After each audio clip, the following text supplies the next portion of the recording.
Hello students, welcome back to inheritance topic. So in the previous video we have completed single inheritance. Now in this video we are going to see another types of inheritances.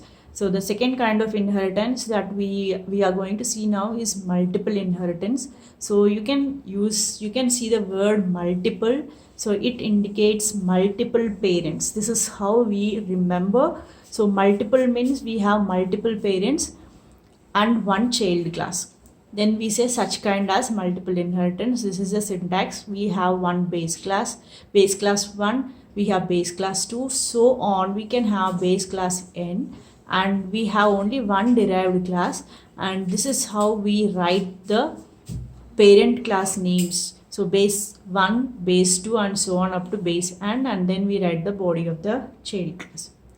So this is how multiple inheritance would be represented. We have multiple parent classes and one child class, or multiple base classes and one derived class, or multiple super classes and one subclass. So this is one small example for multiple inheritance. So I am having two classes here. One is add and one is multiply. So I am telling this in the short form. So one is add and this is for multiply. This class is going to have a method known as summation, where I am going to add A and B. Then this is another method that belongs to mul class, that is multiplication method. Here I am going to multiply A and B and return the value. Then this is the child class, which is calc, and this class is derived from two parents. One is add and one is mul. Then this class is going to contain another method known as divide, and you can observe all these are instance methods or user defined methods. So we are going to write the first parameter as self. So in this method I am going to divide A and B and I am going to return. Then next here I am going to create object for child class and not for the parent classes, because inheritance concept is so powerful that child class can access all the methods of its parent classes. So I am going to create object for the calc, which is a child class, and by using that object now I am going to access summation, which is a method of parent add, and multiplication, which is a method of the second parent, which is mul. And also I'm going to access divide method, which is a method that belongs to the child class calc. Now when we run this program, we'll get the output like this. Summation is 30, multiplication is 200, and the division is 0.5. Now how these values are substituted, how 10 and 20 are being substituted into A and B, all these things we have seen in previous videos. So I'm not going to explain again now. Next kind of inheritance is multi-level inheritance. So this is how a multi-level inheritance would look like. So what is this is, we have a class, we have a base class, then we have one child class which is derived from class 1. We have another child class which is derived from class 2. So likewise, one derived class is derived from another derived class. Then we say it has multi-level inheritance and it is represented like this. So here you can see class 2 is derived from class 1. Likewise, class 3 will be derived from class 2. So on, you can derive till class n.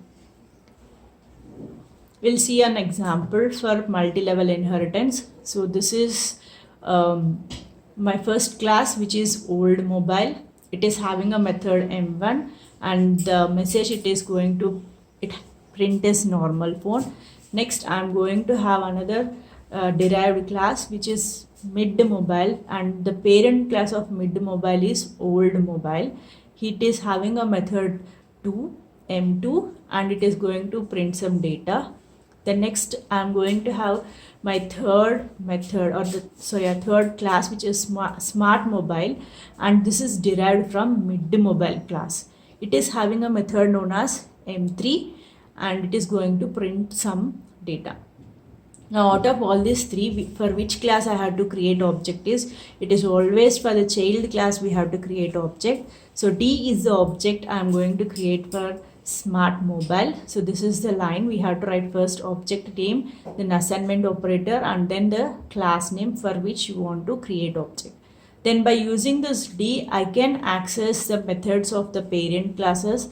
So I can access M1 that belongs to old mobile, M2 that belongs to mid mobile, and M3 that belongs to smart mobile. Now when we run this code, we are going to get the output like this: normal phone, better phone, and smart mobile. So these are the various messages that are available in different parent classes of smart mobile. So this is how a multi-level inheritance would go.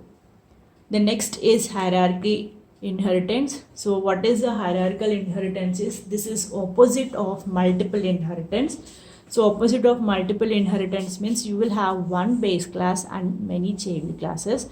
So this is how you have one base class and you have many derived class. So this is derived class 1, derived class 2, derived class, so on up to n, but all of them will have the same parent class, which is one base class. So this is how a hierarchical inheritance would be represented.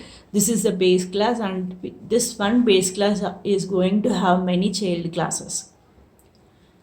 So this is an example of hierarchical inheritance. So I have a class name as college. So this is going to have some methods as set data and show data.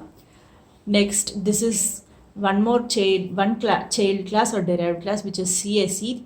And how we can say this is a child class means you can see within the brackets we have to always write parent class name. So here it is college, so it means CSE is a class that is derived from college. So in CSE we are going to have set CSE data and show CSE data, where we are going to assign some values and print some values. Similarly, we are going to have one more class as ECE, and within the brackets it is written as college. So within the brackets we have to write only parent class name. Here it is written as college, so it means ECE is being derived from college class. Here also we are going to have some methods where we are going to set ECE data and we are going to show ECE data.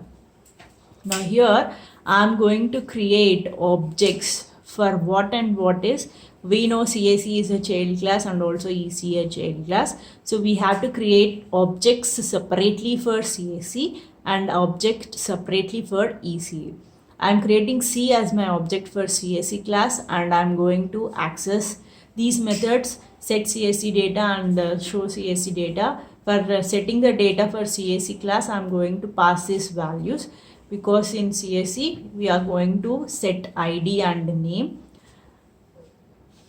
and ID, name and department. So I am going to pass these things. So 5, some name and some description or the department name. Similarly for EC, I am going to create a object E, and by using that I am going to send data to the set ECE data, where it is branch code is branch ID is 4, name of the student is XYZ, and its department is electronics. Now when we run this code, we'll get the output like this. So it is printed as CSE department. Branch ID of CSE is 5. Student name I'm going to get as ABC, and department is computers. Similarly, same thing will be printed for ECE department as per the values that we have sent here. Okay, then the next kind of inheritance is hybrid inheritance. Hybrid inheritance is a combination of any two inheritances that we have seen previously. So I leave that to your interest. So that's all for inheritance in Python. Thank you.